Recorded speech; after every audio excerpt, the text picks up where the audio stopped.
자, 강의 시작하겠습니다. 영어 1, 보통 고등학교 2학년 때 정하는 그런 교과서입니다. 영어 1 능률 교과서 거 1과 본문 4번입니다. Can I swim? 자, 계속해서 한번 강의 한번 해봅시다. I was astonished. 나는 놀랐습니다. 깜짝 놀라다는 뜻이죠. Amazed. 이런 단어를 쓸 수가 있죠. 나는 깜짝 놀랐습니다. 어떻게 놀랐냐? He had never gone. 그가 결코 이전에는 풀장에 가본 적이 없었기 때문에 없었습니다. 그래서 놀랐다는 뜻이죠. 두 문장을 하나로 연결할 수도 있겠네요. 그죠? 나는 깜짝 놀랐습니다.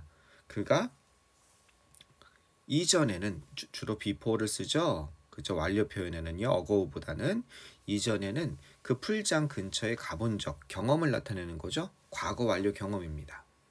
왜 과거 완료를 썼을까요? 현재 완료와 과거 완료의 기본을 알면 암기할 이유가 없죠. 자, 이게 시간입니다. 이게 현재입니다. 그 다음에 이게 과거입니다. 현재 완료는 과거의 특정 시점에서부터 어떻게까지 현재까지 쭉 이루어지고 있는 상태, 과정을 4개의 단계, 현재 완료 완료, 현재 완료 계속, 현재 완료 경험, 현재 완료 결과라는 표현으로서 표시하고 있는 특수한 영어의 특유한 그런 시제 표현입니다. 이게 현재 완료라고 한다면 현재를 시점으로 하는 것, 즉 have 플러스 pp. 과거 완료는 뭡니까? 과거 완료는 특정 과거 시점까지, 그 이전의 과거죠. 그 이전의 과거에서 이 특정 과거 시점까지 어떻게 마치 쭉 어떻게 이루어져 왔는지를 나타내는 표현입니다. 지금 내가 놀란 시점이 있죠. I was astonished. 그죠? 저도 수영해도 될까요? 펭귄 따라서 라고 말했을 때 이 놀란 시점, 내가 놀란 시점을 기준으로 그 이전부터 어떻게 이 친구는 풀장에 그 전에 가본 적을 별로 못 봤다는 거죠. 그러니까 과거의 특정 시점까지를 얘기하고 있으니까 당연히 뭐가 와야겠습니까? 과거 완료가 와야 되는 겁니다.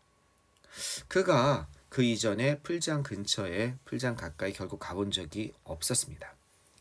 I was not even sure. 난 심지어 확신도 할 수 없었습니다. 그가 수영을 할 수 있는지 없는지. 이건 whether의 뜻이죠. 그죠? whether절로서 여기에서는 만약 뭐뭇이라면은 란 조건절이 아니라 if나 whether절로서 명사절로서 형용사 sure의 목적어가 되고 있습니다. 나는 심지어 확신할 수도 없었습니다. 그가 수영할 수 있는지 없는지 확신할 수도 없었습니다. if나 whether절. 됐죠? The water is cold. 물은 차갑거든. 그리고 it's getting late. 좀 늦은 것 같아. 그죠? 늦어지고 있잖아. 늦게 됐잖아. 지금 시간이 좀 늦었다 라는 표현 정도가 되겠죠. it은 비인칭 주어일 겁니다. 시간을 나타내는. Are you sure? 확신하니? 네가 you want to go in 들어가기를 확신하니? 여기 뭐가 생략되어 있습니까? 네, 명사절을 이끄는 접속사 대시 생략되어 있는 거죠. 데디아를 확신하니? 이렇게 되고 있죠. 라고 나는 질문했습니다. 어려운 건 없죠. Please. 제발요. 그러면 좋아. Alright then. 그러면 좋아. 라고 이제 얘기를 한 겁니다. Please는 누가 얘기했겠습니까? 그죠? 이 디에고죠. 디에고. 그죠? 디에고라는 친구. 약간 불편했던, 그리고 학교 생활에 잘 적응을 못했던 그 친구죠. 그 친구가 플레이스 선생님 하고 뭘 요청한 겁니까? 허락을 요구했더니 Alright then. 그러면 좋아. 라고 말했습니다. 하지만 be quick. 이제 날씨도 물도 차갑고 좀 너무 약간 어둑어둑 밤에 가까워지니까 좀 서두르렴. 그죠? be hurry. 뭐 이런 거겠죠? 빨리 하렴. 이런 뜻입니다. I had never seen him so excited before. 역시 나는 결코 그가 그렇게 흥분한 거를 본 적이 없습니다. 이게 주어고요. had seen 이게 동사죠. 본 적이 없습니다. 그가 그죠? 어떻게 된 것? 그렇게 흥분된 상태라는 것을 본 적이 없습니다. 이렇게 되는 거죠. 나는 본 적이 없습니다. 그가 그렇게 흥분된 상태로 있는 것을 본 적이 없습니다. exciting이 아니죠. exciting은 다른 사람을 흥분시키는 그런 거고 여기서는 그가 흥분한 건 거죠. 흥분한 것을 본 적이 없습니다. 그의 눈은 기쁨으로 반짝거리고 있었고 he seemed 그는 어떻게 보였습니까? 진정으로 생생한 살아있는 것처럼 보였습니다. 학교 생활이 재미가 없고 학교 생활에 적응을 못하니까 얼굴 표정도 죽어있고 조용하고 늘 있는 듯 없는 듯 하고 자신 없고 그런 모습을 보이다가 처음으로 be alive, 살아있는 것처럼 그렇게 보였습니다. seem은 appeared 쓸 수 있죠. 뭐뭐처럼 보이다 라는 그런 동사입니다. 진정으로 살아있는 것처럼 보였습니다. 이때 to be는 어떻게 될 수 있습니까? 네, 생략 가능합니다. seem, appear, to alive 이게 가능하죠. without hesitating, without이 뭡니까? 전치사예요. without이. 그러니까 뭐가 나왔습니까? 그쵸. without이 전치사니까 동명사가 나온 겁니다. 놀란 것 없이, 주저함이 없이 he dived, 그는 뛰어들었습니다. 차가운 물에 뛰어들었습니다. 수영해본 사람은 알겠지만 물 차가우면 들어가기 좀 그렇단 말이에요. 꼭 심장마비 당할 것 같고 그죠? 예. 그리고 좀 왠지 서늘하고 근데 확 뛰어들었다는 거죠. I was ready to jump. 나는 준비를 했습니다. 혹시 무슨 일이 있을까봐. be ready to 하면은 준비를 하다 이런 뜻이죠. jump in, 뛰어들어서 뭐 할 준비를 했습니까? 혹시나 얘가 사고 나는 거 아니야? 그죠? 점프를 해서 그래서 구조할 준비를 했습니다. 그를 구조할 준비를 한 거예요. 만약 뭐 한다면 만약 그가 물에 빠진다면 he could not swim. 그가 수영할 수 없다면 구조할 준비를 한 거죠. 막 뭐할 준비를 하다 이런 뜻입니다. ready 대신에 뭘 쓸 수 있을까요? 뭐할 준비를 하다, prepared 이런 단어도 쓸 수 있을 거예요. 그죠? 뭐할 준비를 하다. 그러나 I soon realized. 나는 곧 이런 사실을 깨달았습니다. 명사절 이끈 접속사 되시죠? 당연히 생략 가능합니다. 주어, 동사, 목적어죠. 이런 사실을 깨달았습니다. I did not have anything to worry about. 걱정할 것이 하나도 없다는 거. I have nothing이죠. 요걸 갖다가 다른 말로 하면 그죠? not anything이나 I had 이걸 이렇게 쓸 수 있겠죠. I had nothing. 내가 아무것도 가지고 있지 않다. 그죠? 여기까지가 같은 표현이겠죠. 여기까지가 to worry. 걱정할 것이 아무것도 없다는 사실에 대해서 어떻게 나는 깨달았습니다. 조심할 게 여기 about이 들어가야 됩니다. worry about, 뭐뭇에 대해서 걱정하다. 그죠? 자, 보통 이 형용사적 용법이죠. 걱정할 것이 아무것도 없다 했을 때 이렇게 뒤에서 꾸며줄 때 여기 앞에 이 worry라는 동사 또는 이 뒤에 꾸며주는 투부정사 다음에 전치사가 들어갈지 안 들어갈지는 어떻게 하면 돼요? 앞에 꾸며지는 이 명사를 뒷부분에 넣어줘 보면 됩니다.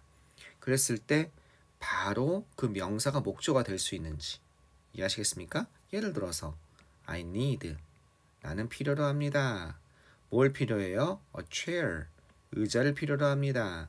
To sit 앉을 의자를 필요로 합니다. 아유 너무 좋죠. 나는 앉을 의자를 필요로 합니다. 말은 너무 잘 되죠. 그죠? 앉을 의자. 완벽하네. 뒤에서 꾸며주는 거. 틀린 문장입니다. 어떻게 하면 돼요? 의자를 뒤에다 넣어보세요. 그 지금 수식의 대상이 되고 있는 명사를 뒤에다 넣어주면 어떻게 되겠습니까? sit, a chair? 말이 이상하잖아요. sit or chair는 없잖아요. 그렇죠. 뭐가 들어가야 돼요? sit on the chair, sit on the chair, sit on a chair 이렇게 돼야겠죠. 의자가 되니까. on이 필요하죠. 이렇게. 따라서 on을 넣어줘야 되는 겁니다. 이해하시겠죠? 여기도 worry anything 아니라 worry about anything 이렇게 돼야 되니까 about이 필요하다고 보시면 되겠습니다. 영작 클 때 조심하고요. not only 여기 별표 문장이죠. 왜? not only but also 구문은 늘 시험 문제가 나올 수 있습니다. A뿐만 아니라 B도 이런 구문이죠. 디에고는 수영을 할 수 있었을 뿐만 아니라 또한 그는요 아주 멋지게 수영할 수 있었습니다. 그죠? 왜 항상 예상 문제냐? 주어 동사 도치된다는 거 not only가 앞에 나가면 왜 그래요? not only 부정어가 앞에 나오면 주어 동사가 도치되는 거죠. 원래는 어떤 문장이에요? 디에고 not only could swim 뭐 이런 거죠. 근데 not only가 앞으로 빠지면서 그죠? 주어 동사 도치가 되어 있는 거죠. 이렇게 이해되셨습니까? 동사가 해서 디에고는 수영할 수 있을 뿐만 아니라 매그니피선틀리 하면 멋지게입니다. 아주 눈부시게. 알겠죠? 수영할 수 있었습니다. 그는 chase after 쫓다란 뜻이죠. 뭐뭇의 뒤를 쫓다. 이것의 뒤를 추적할 수 있었습니다. 후안 살바도 이건 펭귄이죠. A bird입니다. 이거를 뒤를 쫓을 수 있었고 그리고 그는 수영할 수 있었습니다. 그들은 어떻게 수영하냐? 완벽한 조화를 이뤄서. 야, 펭귄을 쫓아갈 정도 되면 아주 빠른 거죠. 쫓아가진 못할 거예요 아마. 근데 어색하지 않게 펭귄과 함께 아주 조화를 이루면서 수영을 했습니다. It was like a duet. 그것은 마치 듀엣곡과 같았습니다. 이중주죠.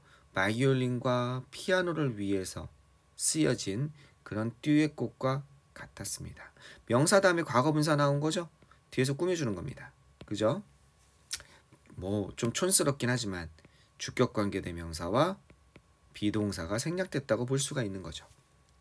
Sometimes Juan Salvador took the lead. 때때로 살바도르가 어떻게 리드를 했습니다.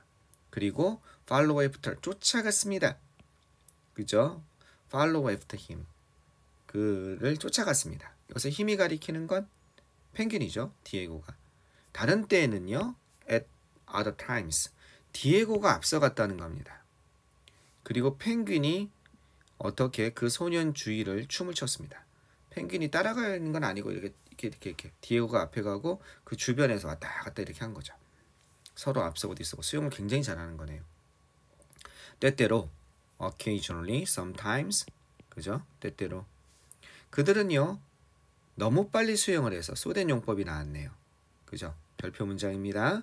그들은 너무 빨리 수영을 해서 어떻게 할 수 있었습니까? 그들은 거의 그죠? 닿을 뻔했습니다. touched. 너무 여기서 빨리가 아니죠.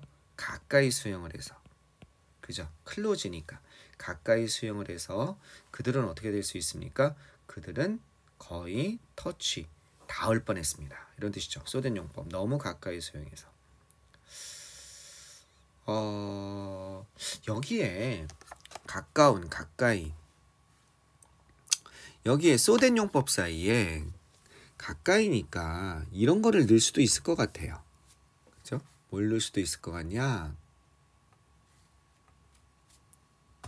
클로즐리란 단어가 있죠?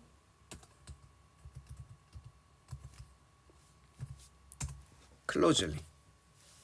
이 클로즐리를 넣으면 틀릴까요? 여기다가 클로즐리. 틀리지는 않을 것 같아요. 이것도 지금 가까운이라는 형용사가 아니라 부사죠. 가까이라는. 그죠? 그래서 여기서 클로즐리 넣어도 틀리지는 않을 것 같다는 생각이 듭니다.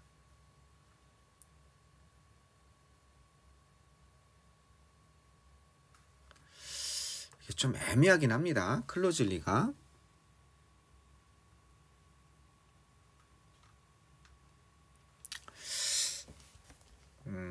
원칙적으로는 클로즐리가 조금 애매한 면이 있어요. 이게 원래 자세히 라는 뜻이 있습니다. 그 다음에 면밀히. 이 클로즈는 보통 이렇게 쓰입니다. 근데 사전을 보면 아주 가깝게 근접하여, 근접해서 뭐 이런 뜻이 있습니다. 근접해서라고 하면 해석하면 되잖아요. 이거 좀 애매하긴 합니다. 제가 잠깐만 사전을 한번 찾아보겠습니다. 매우 자세히. 보통 이렇게 씁니다. 클로즐리는요. 밀접하게 아주 많이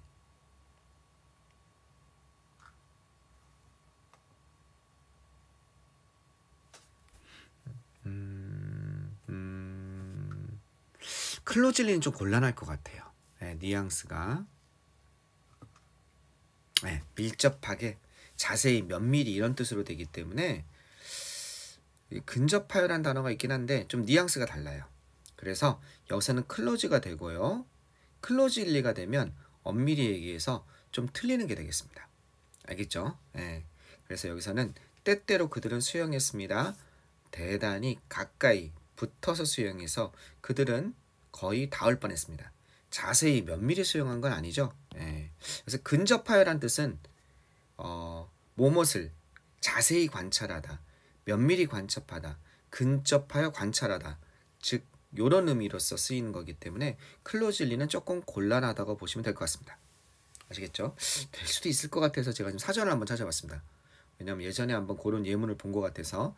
근데 여전히 좀 어색한 표현이 될 것 같습니다. 억지를 쓰면 될 것 같은데. 클로즐리는 안 된다고 보시는 게 좀 나을 것 같습니다. 되셨죠? 오늘 시험에 나올 수도 있을 것 같아요. 그러면 다음 걸로 넘어가 봅시다. 한 번씩 끊어서 갈까요? 끊어서 갑시다. 요게 좀 길었으니까 다음번에 5번, 6번을 붙여서 가도록 하겠습니다. 한번 끊었다 가도록 하겠습니다.